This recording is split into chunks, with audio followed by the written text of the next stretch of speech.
difference between high jump and long jump. Yeah, it's one thing to be able to do the high jump. We all know guys with hops, but what this guy can do horizontally here. Understand how special his skills are. He's #2 in the world in the high jump. He's also #2 in the world in the long jump. He awaits the measurement here. Let's get back a look at this runway.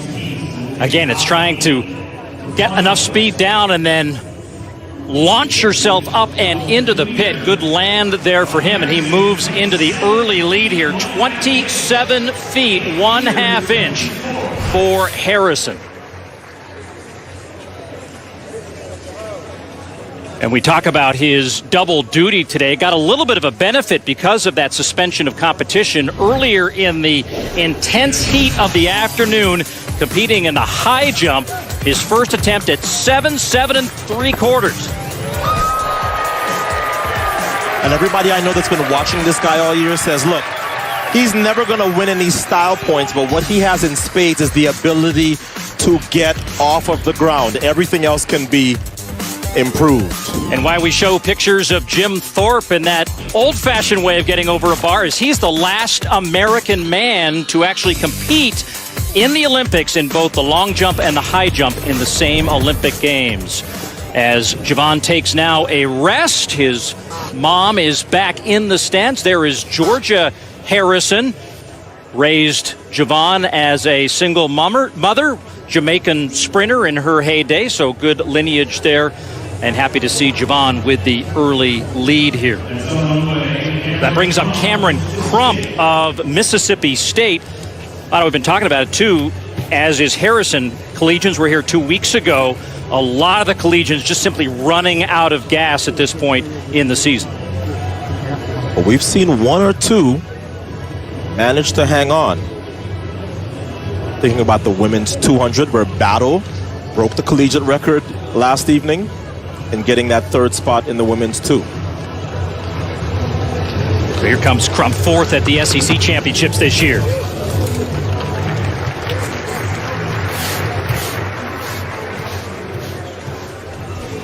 So while we await the mark for Crump, it'll bring up the reigning Harrison, who we've been following through this long day of both the high jump and the long jump. Here, his second effort.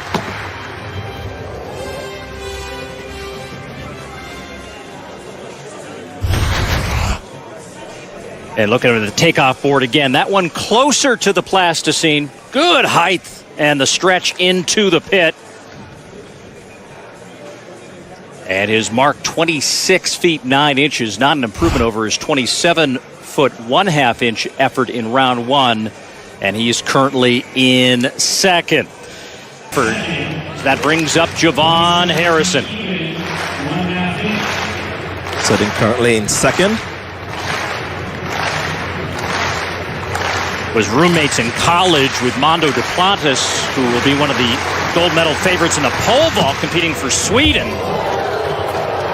LSU always bringing the firepower to these championships and trials. And back to the board, and that one closer than the previous two.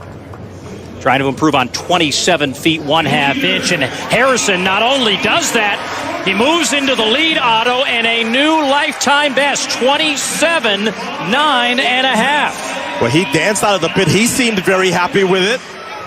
As well he should be.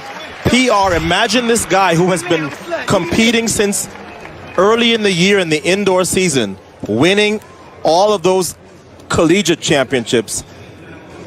And on a hot day in June in Eugene, the hottest ever, sets a PR. And Otto, as we look at this, you were a fast guy in your day, at least rumors have it. It is just not just speed to get to be a good long jumper. No, you have to be able to convert that speed. And he did a great job of doing it. Great height off of the board. And not a bad landing as well. 27.9.5. New PR for Harrison. It's a 3 centimeter improvement for Harrison, who is number 2 on the world list so far in 2021. And a legitimate medal favorite in both of his events, should he be able to remain in the top 3 here through the remaining 3 rounds of jumps.